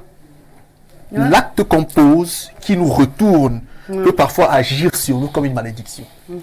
La seconde variable, c'est que la malédiction rentre dans ce qu'on appelle en magie le registre des incantations. Donc, c'est une force, une énergie prononcée qui se suffit à elle-même et qui agit sur des êtres. Les jurons qu'on profère chaque jour contre vous, à un moment donné, tiennent lieu de malédiction. Ils vont finir par vous affecter, surtout lorsque vous êtes coupable de ce nombre de comportements. Donc tout ce que son frère pense, tout ce que le chef du village pense, tout ce que ses autres frères de famille pensent, va finir par créer en lui une énergie de malédiction. Et donc ça va l'enfermer. Voilà pourquoi ils ont dit à juste titre qu'il ne sera jamais heureux. Rosalie, où que tu ailles, quoi que tu fasses, ce qui t'appartient te reviendra toujours. Ouais. Et ce que tu as dérobé te sera aussi dérobé. C'est clair. Donc, comme il a pris la femme de son frère, qu'il sache qu'un jour, elle le laissera avec les enfants là. Et elle ira peut-être à l'étranger chercher un blanc. Ou alors un métis. C'est souvent comme ça que ça finit. Mais pour le monsieur qui m'a appelé, Je lui ai dit que s'il le veut bien, je lui passerai le numéro de M. Niemek. Il m'a dit sans problème, et que pour l'instant, il veut un peu rester seul, essayer non, qu'il ne reste pas totalement seul, il aura de des se idées ressourcer. dépressives. Et puis après, il va sûrement l'appeler, ils vont discuter. Mais qu'il comprenne que ce n'est plus sa femme. Peut-être elle a été un jour, mais depuis c'est fini. Qu'il fasse le deuil. Il y a plein de jeunes ou noirs filles dehors qui se concentrent sur celle-là. Mais avant, comme il l'a dit, et là c'est le psychologue qui parle, on ne superpose pas les douleurs. Les relations, c'est clair. Chaque relation nous apporte un peu de douleur. Ouais. Et s'il n'a pas guéri de la précédente douleur, ce sera comme une plaie qui n'a pas cicatrisé. S'il prend une autre relation, qu'il a une douleur encore dans celle-là, elle va ouvrir celle de la précédente et il va certainement entrer en dépression. Donc qu'il prenne le temps de guérir la précédente. Ça peut lui prendre 2 ans. Ouais. Vraiment pendant 2 ans, qu'il se calme, qu'il laisse passer, qu'il cultive le sourire et le rire, qu'il utilise ce qu'on appelle chez la meilleure des thérapies. Ouais, output, input. Donc qu'il pose des actes qui vont modifier son état d'esprit intérieur et il va finir par s'en sortir. Pour moi, il n'y a rien là. C'est le cœur du bandit qui bat. C'est le cœur du bandit qui bat. Il ne faut pas trop aimer. Il a trop aimé la femme là. J'ai toujours dit, c'est votre plateau, vous allez, je le répète tous les jours. L'homme qui aime beaucoup est mort vivant. Ouais. Il a 2 deuils à faire. C'est pas juste le deuil pour le père de sa femme. Il y a les enfants, mais il y a surtout son frère. Mais ce sont ses enfants, non? Est-ce qu'on a enlevé le fait que ce sont ses enfants? Je dis ce qui fait plus mal. Parce que la femme peut partir. Une fois que tu épouses une femme ou tu prends une femme, tu dois accepter ce jour qu'elle peut partir. Tout à fait. Mais le mal, c'est le frère. C'est de s'imaginer que quand bien même la femme me fait ça, toi aussi, c'est mon frère qui prend. Donc quand je suis mal là, c'est mon frère. On a grandi ensemble, on mangeait ensemble. Parfois là même la clé de chez toi, il a accès à sa cuisine. Tu te dis, mais Adi qui peut me tuer? Mais vous allez, c'est pas une affaire de sexe. Hein. C'est que ce frère déjà n'est pas de leur famille. Ça, il faut le comprendre. La famille, c'est un système de valeurs. D'accord. Voilà. Donc ce frère. En tout cas, il a entendu et on va pas souhaiter la malédiction, mais on va souhaiter que les esprits se calment et que des décisions importantes soient prises et que triomphe toujours l'amour en toutes choses. En tout cas, moi, j'aime l'amour, même quand c'est dans la tristesse. Bonjour Rosalie, très belle émission. Concernant le cas Marafa Amidou Yaya, j'aime vous dire qu'il est victime d'une ironie du sort, car au cours d'une descente à la prison de New Bella Douala, à l'époque où l'administration pénitentiaire était encore attachée au MINAT, vous n'avez pas terminé votre message, malheureusement. Bonjour le plateau, imaginons que ce soit le mari qui avait aimé la petite sœur de sa femme comme deuxième épouse. Les hommes sur le plateau auraient-ils le même avis? La femme la boit quoi? Bonjour les démineurs. Moi, je pense que les 4 enfants n'appartiennent pas au monsieur. Moi également, je le pense. Parce que je suis une femme. La seule chose qui peut me pousser à porter 4 enfants pour aller m'installer chez quelqu'un, c'est que c'est lui le père de mes enfants. Et que je ne voudrais pas, à un moment donné, je voudrais les rassembler au même endroit et rassembler la famille. Il faut qu'on fouille très bien cette affaire. C'est pas aussi simple. Mais comme une femme, peu importe qu'elle soit matérialiste et tout ce qu'on veut, elle ne porte pas 4 enfants pour entrer chez le frère. Sauf si vraiment, comme tu dis, c'est le vampirisme au niveau. Et là, il faut qu'on fouille. Il y a quelque chose d'autre qu'on n'a pas dit. Par exemple. Voilà. Et là, peut-être vous allez comprendre qu'elle essaie en fait de recréer la vraie famille qui existe depuis. Donc, c'est de la trahison parce qu'elle était avec quelqu'un d'autre. Oui, je suis d'accord, c'est la trahison. Et on espère que le cœur va se penser. Peut-être le gars n'en faisait pas. Elle a commencé comme ça, comme un test. Et le test a marché. Elle a multiplié, elle s'est attachée. Il y a beaucoup de paramètres qui peuvent sortir. Alors comment ça doit donc se faire? Elle reste avec le petit frère et tous les enfants. On est d'accord, tous on est d'accord que la manière elle n'est pas bonne. Mais je dis qu'il faut qu'on fouille cette affaire. Il y a une raison qui est cachée à l'intérieur qu'on ne maîtrise pas. Et si c'est le cas, moi je dirais c'est une famille qui s'est rassemblée. Et le grand frère devra comprendre que voilà, c'est triste mais c'est comme ça. Il va faire son deuil. Après il va chercher une noire ou une brune. Là c'est la femme qui parle. Oui, c'est la femme qui parle. J'avoue, c'est la femme qui parle. Bonjour, pourquoi c'est la chose de l'homme qu'on ne doit pas prendre? Et quand un homme abandonne sa femme pour se mettre avec sa belle-sœur, j'espère que les hommes du plateau vont tenir le même langage. C'est quoi, il y a que les femmes devant la télé aujourd'hui? Peut-être. Bonjour à vous, à tout votre panel. En ce qui concerne le Congossa de ce jour, je dirais tout simplement au monsieur de laisser tomber cette femme, avec tous les enfants qui ne sont d'ailleurs pas de lui. Jocelyne depuis Ebolova.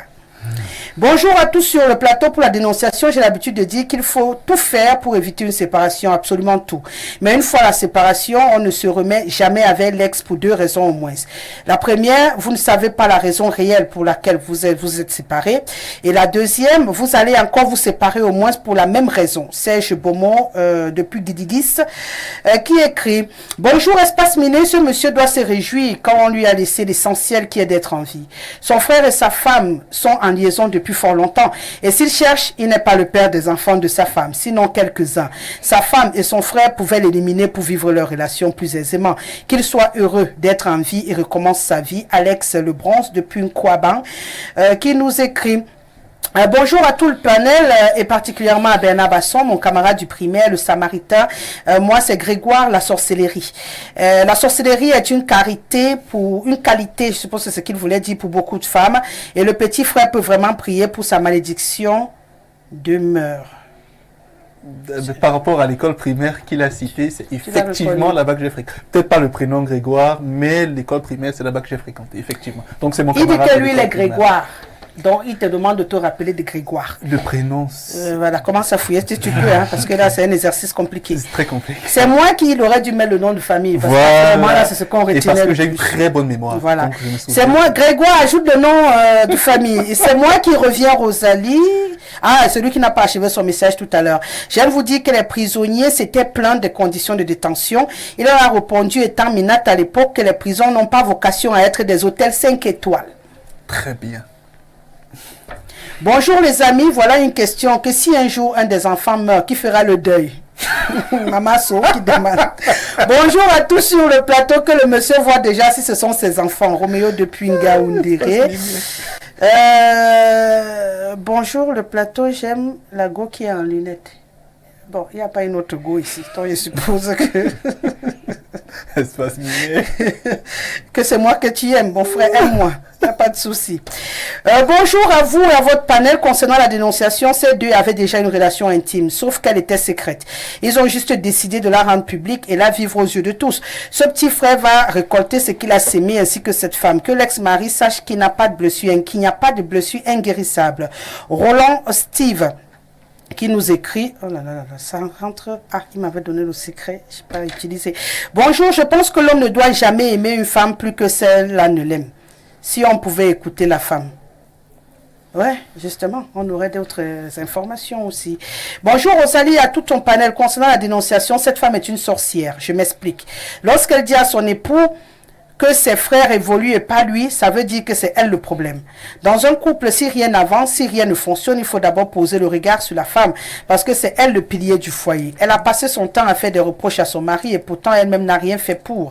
Je suis sûre qu'avant de partir avec son beau-frère, elle couchait même déjà avec lui étant au foyer. Et ce qu'elle ne sait pas, c'est que en le faisant, elle prenait la richesse de son mari pour donner à son beau-frère. D'où la non-évolution dans le couple. Le monsieur doit tuer le Kosovo de son sorcier de frère. C'est Pancras depuis Guidère qui nous écrit. Je comprends pas, tuer le Kosovo.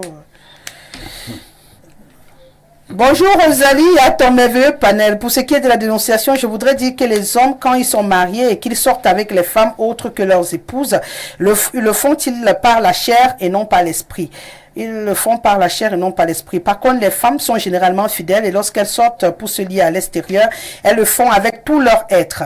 Autre chose, cela peut aussi être la résultante d'un karma ou alors d'une malédiction familiale. Bonne journée à vous. Maurice Kokomo, l'apôtre, qui nous écrit. Nos petits frères. Bonjour Madame Guessele et à tout votre panel. Pour Marafa Amidou, qui cale là-bas, qui ne doit pas nous déranger. Donc le lait et le jambon le manque aussi. Il va manger le riz, l'eau là et le mauvais haricot. Donc il n'y a pas de très bon ophtalmologue ici. C'est seulement en Europe et à les cas de Simi Meunier nous a enseigné. Maintenant pour la dénonciation, la femme et le petit frère sont maudits dans la tradition Betty. C'est interdit de désirer la femme de son frère. C'est pour cela que le chef de famille a donné 1 an, sinon on risque de lancer quelque chose. Ngonotiala depuis Akak, qui nous écrit. Bonjour Rosalie, toutes les choses se finissent ou finissent mal. Paul de Titi Garage, comme pour dire. Bonjour à tous sur le plateau, moi j'ai un seul Congo ça à dire. La présentatrice là, D'accord. On va au Burkina Faso. Ouais, madame. C'est sans commentaire, surtout avec des lunettes à la Hollywood. D'accord. Madame, je voudrais dire à Niémec de se rappeler du tout premier décret présidentiel du président Biya en décembre 1982 en faisant du découpage administratif et territorial du Cameroun passant de 5 à 10 provinces. Et lui rappeler que le ministre Mvumsia Tinaye est le seul à avoir critiqué l'absence d'Aïdjo lors de la sortie de la première promotion d'une grande école. Et Aïdjo l'avait toujours gardé comme ministre de la recherche scientifique et technique. À ne pas confondre avec Akassou Jean, dont on dit de lui que si Aïdjo me dit va, je vais. Bernardo, merci de n'avoir jamais salué Paul depuis Ouaga. Je le ferai. Bonjour à vous sur le plateau. Ce petit frère, comme le monde d'aujourd'hui, irrationnel, comme le disait si bien le professeur Monondiana, de regretter mémoire, s'écarter de la norme et légaliser l'écart. Patrick de Loncac. Bien le bonjour à vous. À propos de la dénonciation d'aujourd'hui, je pense que cette union n'est pas née de la dernière pluie. Ces deux toutoureaux entretiennent cette relation depuis des lustres et que ce grand frère arrête de penser que ces 4 enfants sont de lui. Non, ce sont ceux de son petit frère. Une femme ne se lève pas et emporte autant d'enfants chez un autre homme du coup qui se réjouissent plutôt de ce qu'il a été libéré et épargné de la mort. Car tenez-vous bien, s'il était un obstacle farouche à cette union, cette femme était prête en complicité avec son petit frère de le supprimer. Donc Dieu merci pour lui, il a la vie sauve, qu'il sache qu'on peut tout perdre à un moment et tout gagner à un autre. Job dans la Bible en est la parfaite illustration. À Pierre Blériot, je dirais qu'il n'y a aucune différence entre le cas du jour et celui évoqué par la modératrice en guise d'exemple vécu. Pour mon petit frère, qu'il sache que Dieu pardonne toujours parce qu'il est miséricordieux. L'homme pardonne de temps en temps, mais la nature ne pardonne jamais. Ouais, tant-ci, le temps reste le véritable tribunal de l'histoire. Ogbéché depuis Eban. Bonne émission à vous. C'est trompé. Il s'est trompé. Bonjour madame. Bonjour monsieur Patrice Sangoula. Depuis le Ghana aujourd'hui. Bonjour les démineurs. Quel que soit l'angle d'analyse, il faut relever que cette femme n'est pas bien. Et elle s'est liée avec un autre mauvais. Elle a non seulement délaissé son frère, le frère de sa femme, mais aussi de ses... elle a délaissé son frère de sa femme, mais aussi de ses enfants, ramenant sa vie au point zéro. Est-ce que c'est là la famille? Il y a des envies qu'il faut combattre. Ce couple est maudit. Assamba depuis Mimboman. Je vais m'arrêter parce qu'on a encore un thème à l'ordre du jour. Il y a beaucoup de réactions. Bonjour la Rose Nationale. J'aimerais savoir si ton cœur est encore à prendre. Monsieur Tadio depuis Mbalmayo. Question dangereuse. Bonjour les démineurs. Ce monsieur doit abandonner cette femme. Ses 4 enfants ont tout simplement rejoint leur vrai père. Cette femme est maudite et son nouveau mari est plus que maudit. Bézélé depuis Yaoundé. C'est fort, hein. Rosalie, quand un aveugle dit qu'il va te lancer le caillou, sache qu'il a déjà ce caillou en main. Cette gourgandine et ce gourgandin ont juste décidé. Tu sais pourquoi j'ai ri avec cette expression? C'est mon père qui l'utilisait. Donc tu imagines gourgandine. Il aimait bien cette expression. Il n'y a pas gourgandin. Je ne sais pas de gourgandine. Bon, il a arrangé. Et ce gourgandin ont juste décidé d'officialiser leur partie de jambes en l'air.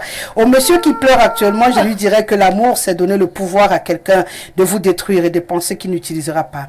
C'est une incongruité. Gauthier depuis Mendong à Yaoundé. Oh là là, je pourrais pas lire tout le monde.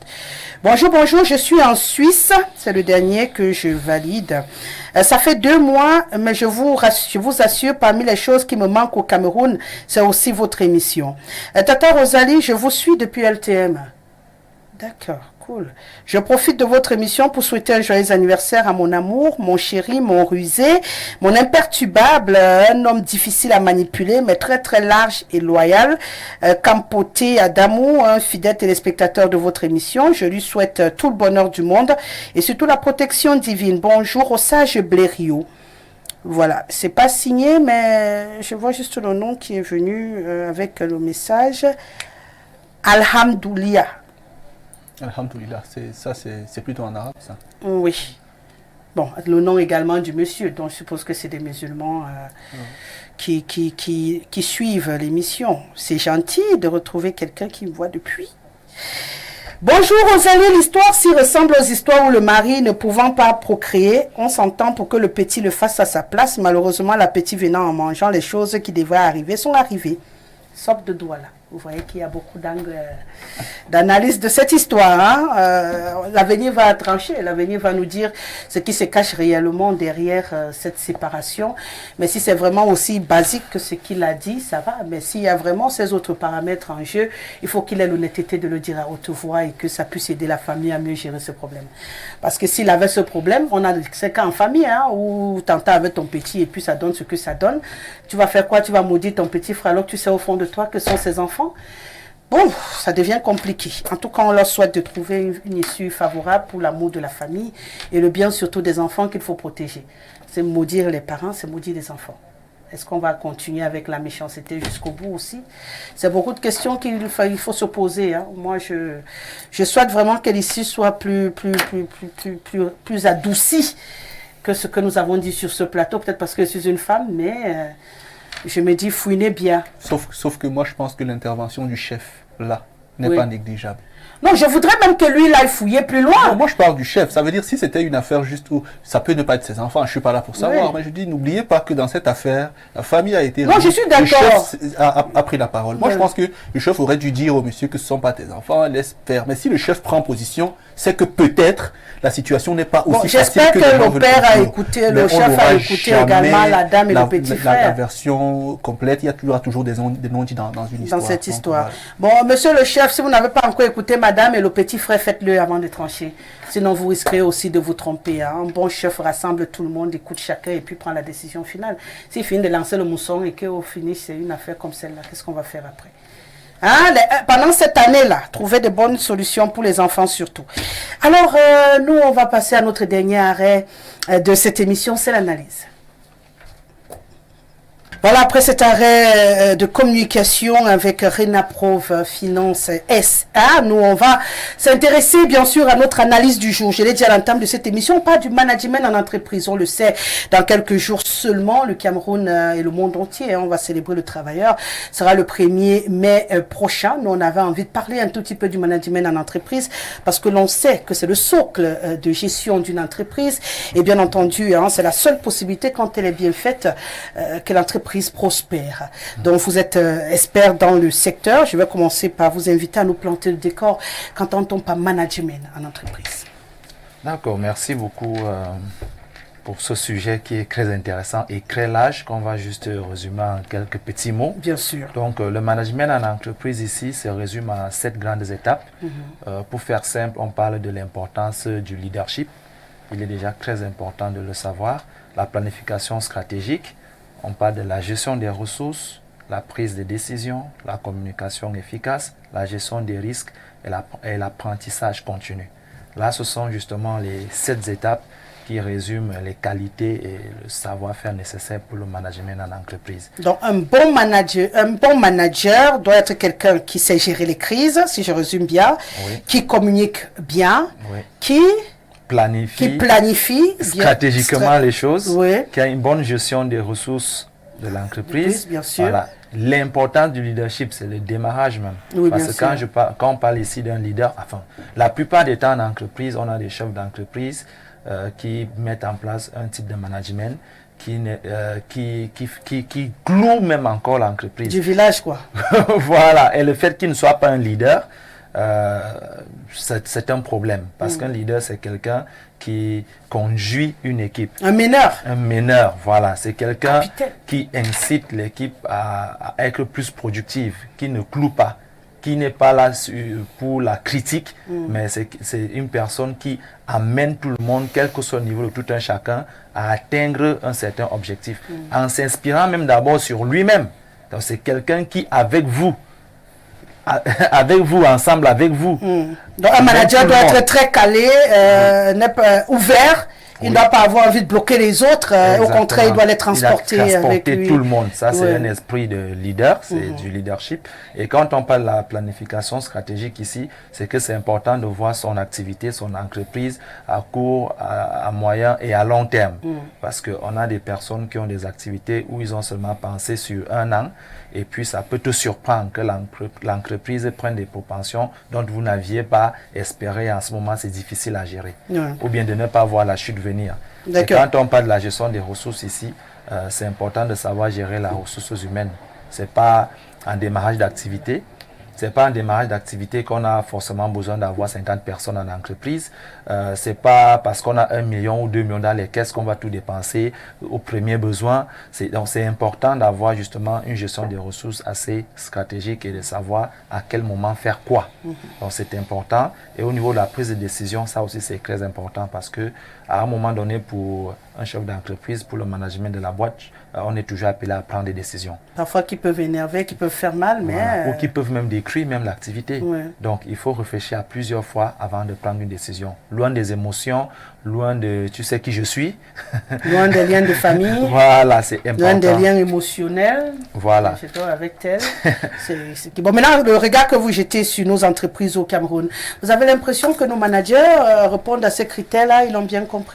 Bon, on va laisser le public pour l'instant, on va au privé. J'aime le privé parce que c'est là où on retrouve des propriétaires d'entreprises, des chefs d'entreprise comme vous qui managent parfois à la villageoise les entreprises. À votre avis, quand vous regardez, ils ont compris le principe même du management en entreprise aujourd'hui? Moi, je pense que tout est encore sérieusement à refaire parce que ceux qui ont brillé là n'ont pas respecté les normes pour être là. C'est des personnes parfois qu'on a fabriquées.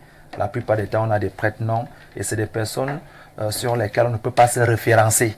Donc du coup, aujourd'hui, on est obligé de chercher des expertises ailleurs. On est obligé de prendre des modèles qui sont d'autres personnes qui se sont construits ou constitués selon les règles de l'art. Des personnes qu'on peut suivre leur storytelling.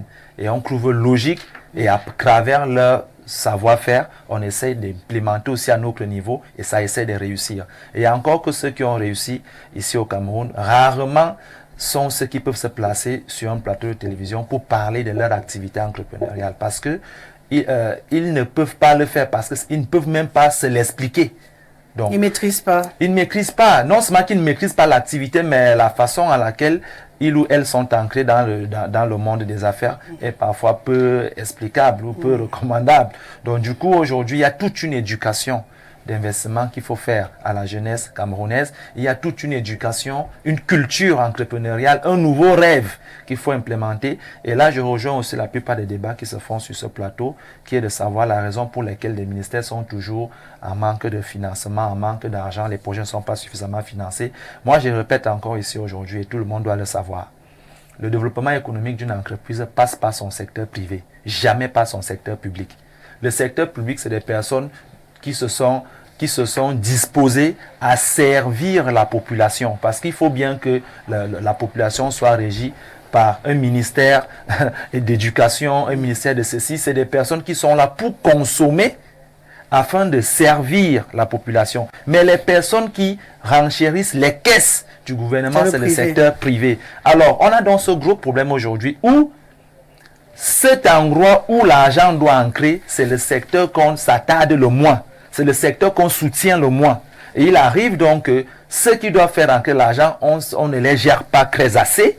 Et on se plaint qu'il n'y a pas assez d'argent. Et ça reste logique que sur 400 routes qu'il faut goudronner, on devra choisir 2 pour le moment pour en faire. Parce qu'il n'y a pas assez pour faire toutes les 400 routes. Donc, aujourd'hui, il faut qu'on comprenne que si réellement on voudrait remettre en place l'évolution économique de notre pays, on devrait s'attarder au secteur privé. Et pour que cela se fasse, on doit renflouer les caisses. On doit renflouer les caisses et éduquer les plus petits à savoir que ce n'est pas lorsqu'on n'a pas eu un concours qu'on va aller à l'entrepreneuriat. Donc, ce n'est pas un second choix. On ne sera jamais milliardaire d'une manière explicable en travaillant au secteur public. Ceux qui veulent réellement avoir des activités génératrices de revenus à hauteur des milliards, arrêtez le public. C'est au privé que quelqu'un est capable de travailler 5 milliards, 10 milliards explicables. Donc, et on a dans ce souci-là, c'est qu'on n'a pas suffisamment d'entrepreneurs, de bons managers d'entreprises au Cameroun, parce que ce n'est pas une éducation qui nous a été inculquée depuis la base. D'accord. Tu es aussi entrepreneur, hein, quelque part. Donc, on l'est tous. On suit. Non, c'est une façon de le dire pour les téléspectateurs. C'est pas la casquette qu'il utilise très souvent sur ce plateau. Donc, c'est pour dire qu'il parle également avec autorité lorsqu'on parle de cette question de management. On a un grand souci. Il soulève ce problème au Cameroun. On a beaucoup d'entreprises, mais très peu de bons managers. Oui, mais il faut tenir compte du contexte dans lequel on vit, ce que les autres appellent le climat des affaires. Vous voyez, c'est très académique ce que le copanéliste a dit, et c'est bien, sauf que la réalité du terrain. Sur le terrain, lui-même se rendra compte qu'avec toute son expertise, il n'a pas beaucoup d'argent. Un milliardaire me disait, vaudrait mieux un bon numéro qu'un master en entrepreneuriat. Qu'est-ce que ça veut dire? C'est vulgaire, mais c'est la vérité, vu notre contexte. Ouais. Pour gagner un marché, c'est les contacts. Ouais. Vous voyez? Mais ça va changer. C'est pour cela que les jeunes, moi je préfère avoir les deux. Le savoir et le relationnel. Parce que lorsque le relationnel va foutre le camp, parce qu'après ce système corrompu, on sera dans un système compétitif. Et ceux qui se seront habitués à ces micmacs, n'auront plus leur place. La plupart des entreprises, que ce soit les petites et moyennes entreprises, petites et moyennes industries, jusqu'aux entreprises d'une certaine taille, ne sont pas managées. C'est de la navigation à vue. Quand on parle de la navigation à vue, pour ceux qui ne comprennent pas, elle s'oppose à la navigation aux instruments. Vous voyez, le bateau a un ensemble d'instruments qui permettent au capitaine de le diriger. Mais les gens se lèvent comme dans des épiceries. Ils constatent le matin que tel aspect ne fonctionne plus, que les clims se sont arrêtés il y a 3 mois. En fait, c'est aujourd'hui parce que la leur ne fonctionne plus, ainsi de suite. Ils prennent des décisions à l'emporte-pièce. L'aspect gestion des ressources humaines ou des ressources financières. Alors là, avec le communautarisme, le népotisme et autre chose, on met quelqu'un là, on sait qu'il n'a pas les qualités requises, mais on le met là et on vous évoque des concepts tels que la loyauté. On dit que c'est la mère de mes enfants. Ouais. Donc, elle ne peut pas me tromper. Elle ne peut pas me tromper. Sauf parce qu'elle ne pas avec ton petit voilà, frère. Parce qu'elle a des enfants avec moi. Et elle ne comprend rien à ce qui se fait. Et ces critères-là plombent l'entrepreneur. Et comme on est dans un système corrompu, il le disait, les entrepreneurs ne comptent pas sur l'efficacité pour avoir de l'argent. Quelquefois même l'entreprise n'est qu'une société écran. Elle ne produit rien. Vous essayez de faire les cahiers comptables, vous vous rendez compte que cette entreprise ne produit rien. Mais le promoteur a de l'argent. D'où lui vient l'argent? La traçabilité. Donc ce que je veux ajouter, c'est que la mauvaise traçabilité ou l'incapacité à avoir la traçabilité des fonds n'est pas que l'affaire du public. Ouais. Même les entrepreneurs privés ne peuvent pas vous dire comment ils ont fait pour être milliardaires. Vous voyez, si on a de bons contacts, on vous donne des crédits, quelquefois que vous ne payez pas, ainsi de suite. Et quand quelqu'un est sûr d'avoir des approvisionnements qu'il ne va pas rembourser, parce que l'entreprise, elle fonctionne avec de l'argent, mais elle n'a pas toujours cet argent. Donc, ce que moi je conseille aux jeunes gens, c'est d'apprendre, et d'apprendre de 2 manières. On ne peut pas toujours compter sur les dons naturels. Sur l'expérience, ça prend beaucoup de temps. C'est pour cela que l'école existe, pour vous transmettre l'expérience des autres. Mais le contact aussi avec ceux qui ont réellement réussi. Parce qu'il faut se forger de vrais modèles. Il faut pouvoir voir dans la durée comment quelqu'un a forgé. Et moi, je peux reconnaître un bon leader à la discipline qu'il impose à sa propre vie. Parce que si quelqu'un ne conduit pas bien sa petite maison, sa femme, les enfants et autres, il ne peut pas prétendre qu'il va bien conduire une entreprise. Ah ouais, ça va être compliqué. Hein. Je voulais ajouter un petit quelque chose là, c'est que, bon, déjà il fallait revenir là-dessus.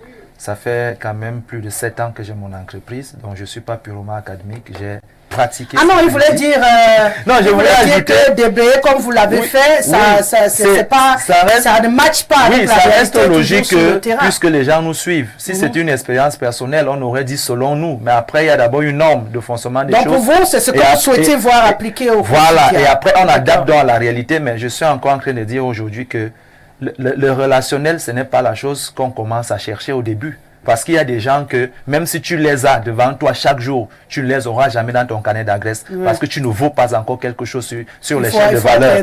Donc, je pense qu'il est d'abord important d'avoir une activité, d'être dedans, d'être percutant, performant. Et en ce moment, les gens trouveront d'utilité à t'avoir dans leur carnet d'adresse et toi aussi à les avoir dans ton carnet d'adresse. C'est pourquoi... En fait, il faut apprendre à grandir.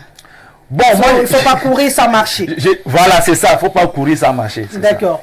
Un bon conseil, hein, mine de rien, Bernardo Basson, pour cette jeunesse qui veut entreprendre aujourd'hui, mais qui adore courir sans marcher. Aujourd'hui, on ouvre la société lundi, on veut devenir milliardaire mardi. Il faut comprendre qu'apparemment, le processus il n'est pas aussi facile et que pour être un bon manager, ça demande également d'avoir le fond et la forme. Si j'ai bien reçu. Oui, moi j'ai une autre approche, c'est-à-dire, je vais les rejoindre quelque part, mais l'approche globale que moi j'ai, c'est que le Cameroun dans son ensemble fait face à une crise de leadership. Ouais. À la vérité, il n'existe pas, comme eux aussi disaient, de fil conducteur. Il n'existe pas d'antécédent.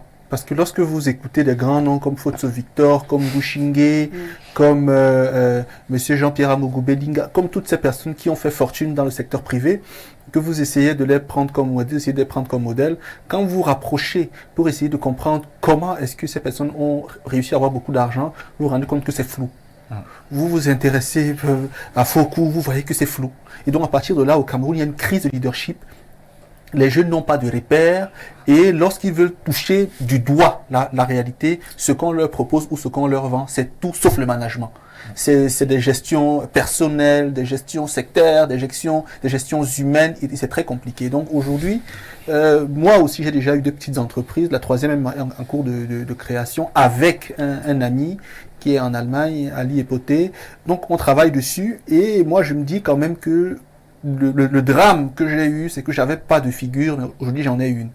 Et une avec qui je parle beaucoup, avec qui j'échange beaucoup et qui, comme quelqu'un disait tout à l'heure, a quand même des actifs observables et sur lesquels on peut se fonder. Donc moi, je m'intéresse plus à la crise du leadership et je me dis que nos écoles de formation en management, également au Cameroun, à mon sens, ne sont pas assez optimales. Parfois, on vous donne des formations juste livresques, juste théoriques. Vos enseignants, parfois eux-mêmes, n'ont pas d'actifs en management observables. Dans les entreprises, les chefs d'entreprise, leur travail, c'est de coucher avec les secrétaires, de menacer les employés, de toujours user de trafic d'influence pour faire passer leur message. Donc, dans la technique du management au Cameroun, il y a de grosses lacunes. Dans les rapports entre les dirigeants et les dirigés, il y a de grosses lacunes.